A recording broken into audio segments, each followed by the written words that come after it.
अस्सलामुअलैकुम नाज़रीन, मैं हूँ आपकी होस्ट फातिमा आवान और आप देख रहे हैं जी पाकिस्तान न्यूज़ टीवी। शामिल करते हैं आज की अहम खबरें। सरगोदा से हमारे नुमाइंदे आसिर गुल की रिपोर्ट के मुताबिक इंसदाद दहशतगर्दी की खसूसी अदालत में अपोजिशन लीडर उमर अयूब की पेशी। 9 मई के वाक़यात के मुकदमात में अदालत ने अपोजिशन लीडर के वारंट गिरफ्तारी ख़त्म कर दिए। अदालत का अपोजिशन लीडर को 12 और 15 जुलाई दोबारा पेश होने का हुक्म। इंसदाद दहशतगर्दी की खसूसी अदालत में पेशी के बाद उमर अयूब की मीडिया से गुफ्तगू। मुल्क में दहशतगर्दी के खिलाफ पहले ही इंटेलिजेंस बेस्ड जारी हैं।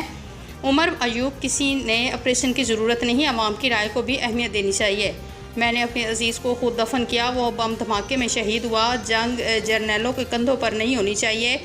आवाम और सियासतदानों को इसमें मुकम्मल एतमाद में लेना चाहिए। हुकूमत बैसाखियों पर खड़ी है, जाली हुकूमत को फैसले करने की इजाज़त नहीं दे सकते। अडियाला जेल का कंट्रोल एक अदारे के लोगों ने संभाल रखा है। चेयरमैन से मुलाकातें कंट्रोल की जा रही हैं। अगर ऐसा किया गया तो चेयरमैन ने भूख हड़ताल का कहा था। हुकूमत दोगली जाली हुकूमत है, इनके मैंडेट नहीं है। हुकूमत फ्रेश इलेक्शन करवाए ताकि अवामी हुकूमत अक़दार में आए। मेरे खिलाफ 2 केसों में वारंट निकाले गए थे, अदालत ने दोनों में ज़मानत ले ली, वारंट ख़त्म कर दिए गए। PTI हक और सच, आइन और कानून की बात करती है। तमाम अदारों को अपनी अपनी हदूद में रहना चाहिए। तमाम अदारे बशमूल पुलिस रियासत नहीं, ये तमाम अदारे रियासत के ताबिया हैं। हमारे साथियों को रिहा किया जाए। मखदूम शाह महमूद कुरैशी को लाहौर मुंतकिल करने की शदीद अल्फाज में मजम्मत करते हैं। बिस्मिल्लाहिर्रहमानिर्रहीम।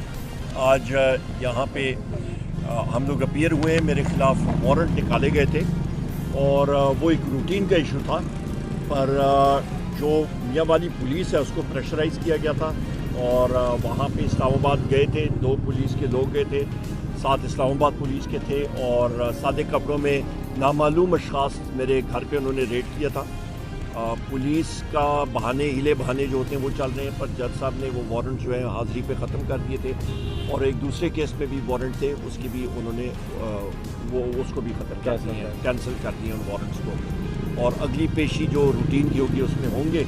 हम लोग आएंगे यहाँ पे, मलिक शफकत साहब भी और बैरिस्टर साहब मेरे साथ मौजूद हैं, इनका मैं शुक्रिया अदा करता हूँ, इन्होंने मावनत की और इस केस को आगे लेके चल रहे हैं और अल्लाह ताला खैर करेगा। यहाँ पे ये मैं कहता चलूँ कि ये सिर्फ़ और सिर्फ इसलिए हो रहा है पाकिस्तान तहरीक इंसाफ के हम वर्कर्स जो हैं, क्योंकि हम लोग हक़ और सच की आवाज़ बुलंद कर रहे हैं। हम लोग आइन और कानून की बालादस्ती के बारे में बात कर रहे हैं और इंटेलिजेंस एजेंसीज़ का रोल, हम लोग और बाकी लोगों का रोल जो जमहूरी अमल में दखल अंदाजी हो रही है, उसको हम लोग कह रहे हैं कि सब के सब इदारे वो अपने अपने हदूद में रहें। और मैं फिर हर जगह पे ये मैं दोहराता होता हूँ कि आइन के आर्टिकल 7 के तहत जो आप कहते हैं कि जी रियासत, तो रियासत की तशरीह मैं कर देता हूँ। रियासत है कौमी असम्बली, वफाकी हुकूमत, सूबाई असम्बली, सूबाई हुकूमत और वो इदारे जो कि टैक्स नाफिज कर सकते हैं, जिसमें TMA तहसील म्यूनसिपल एडमिनिस्ट्रेशन शामिल हो सकती है। पर पुलिस, रेंजर्स, FC या आपके जो मुसल्लह अफवाज हैं वो आपकी रियासत नहीं है, वो औजार हैं रियासत के। लिहाजा मेरे साथ MNA शफकत अवान साहब जो हैं, एडवोकेट साहब, ये रियासत का हिस्सा इसलिए हैं क्योंकि ये MNA है। मैं ना चीज़ हूँ रियासत का हिस्सा हूँ या रियासत हूँ क्योंकि मैं कौमी असम्बली का मेंबर हूँ, लीडर ऑफ दी अपोजिशन हूँ। पर जो अफवाज पाकिस्तान होगी, जो FC होगी, ये सारे ये ताबे हैं रियासत के, ये रियासत नहीं है। ये वाज़े होना चाहिए और आइन और कानून की बालादस्ती होनी चाहिए। आइन और कानून नहीं होगा, मुल्क नहीं चल सकता। और हम लोग डिमांड करते हैं कि वज़ीर आज़म इमरान खान साहब को, बुशरा बीबी को, हमारे साथियों को जल्द से जल्द रिहा करना चाहिए। और अभी मुझे पता लगा है कि मखदूम शाह महमूद कुरैशी साहब को इन बोगस केसेस में लाहौर ट्रांसफ़र किया जा रहा है। हम लोग इस चीज़ की शदीद मुज़ाफ़रत करते हैं।